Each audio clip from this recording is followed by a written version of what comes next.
Stacking treasure banks can't measure. CSB production. What's going on, YouTube? Anyways, this video is going to be a little different, so I'm going to title it Debt Free Now What? So, as some of you have probably seen my other videos, we're debt free. We paid everything off through the Ramsey thing. So, why do I got David Chittian, Wealthy Barber? By the way, this book wasn't as good as the original, but I lent the original out, and it's missing with some of my friends, I guess. But biggest thing I got out of him: pay yourself first. So, this is actually going to be a video just on how I do my finance, or our finances, and I'm kind of interested to see how you guys do it. So, I'll lay out how we do it. So like I said, pay yourself first. So what I do, the money sits in our account till the end of the month. We pay our mortgage or condo fees, and then I generally follow this roughly. So I put $500 to a tax-free savings account per month. So from what I understand, that's like a Roth in the U.S. It's you pay taxes on it, so there's no benefit to it, but you can pull it out at any time, tax-free, and your gains on it. But you're allowed putting $5,500 per year as of 2013 per person. And then I put $500 to an RESP for my son, and we can put $2,500 a year, and the government will match 20%. So we can get $500 for $25 per year. I think that's the government max will give you $7,200. So I forget what that is. So then we spend $500 to $1,000 on precious metals based on how much money's in our account, right? So what I've been doing is the rest of our money I always put on the mortgage.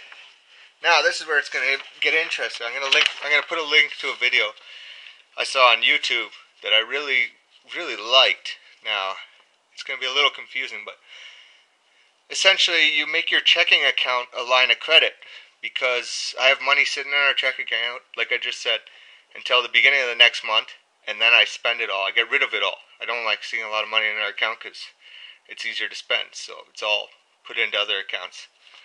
So this guy's thing is you open a line of credit and you throw a chunk of money at your mortgage. So what I did was $5,000 just to test it out for the first month. So got a line of credit, 6% interest. So I threw $5,000 on a mortgage. So at 6% interest in 1 year, the interest payment or interest on it would be $164 based on a monthly payment of $430 per month. Well, you're not actually going to have a monthly payment because this is your checking account. So your money just all goes in this line of credit and you spend out of the line of credit. So $3,000 at 6% for 1 year is $98 in interest with the monthly payment of $98 or something.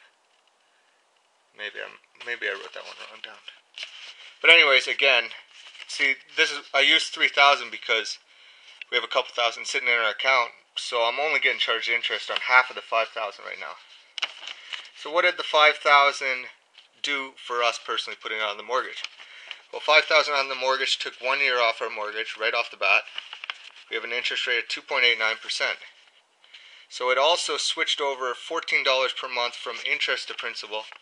So we got a gain right off the bat of $168 for this 1 year, right? You know, by putting the $5,000 early. So I use a 6% line of credit, but you're actually going to use less because your mortgage rate, you just saved that $5,000 by putting it on your mortgage. So you're actually going to be paying 3.11% interest, which works out to $85 in interest based on 1 year of that $5,000 debt. Now, like I said, we have money in our account, so it's like $2,500 or $3,000 right now. So it's going to be even less. And by next month, you know, I'll pay off that line of credit again. So then I'm down to nothing. And then in 2 months, we saved $168 just on our mortgage in switching over to interest to principal. It's essentially the same as throwing money at the mortgage, but you're throwing it in advance. And the money that's just sitting in your checking account doing nothing, basically making no return on it, it was actually paying off this line of credit, so you're not getting charged the interest on it. So I'm kind of on the fence about it. I think when you do the math, it makes sense and it works out. Personally, I don't know if I like the feeling of having a debt again, the line of credit. But although it's a positive debt, so anyways, I shared how we do our finance. I'm curious to hear what everyone else does. You know, if you guys don't mind saying what you do, it'd be really cool. And you know, maybe we can learn off each other. So I'll put the link for this line of credit mortgage thing. Watch the video and let me know what you guys think. All right, cheers, guys. Have a good weekend if you're in Canada. Happy Victoria Day. Enjoy the fireworks tonight. Cheers.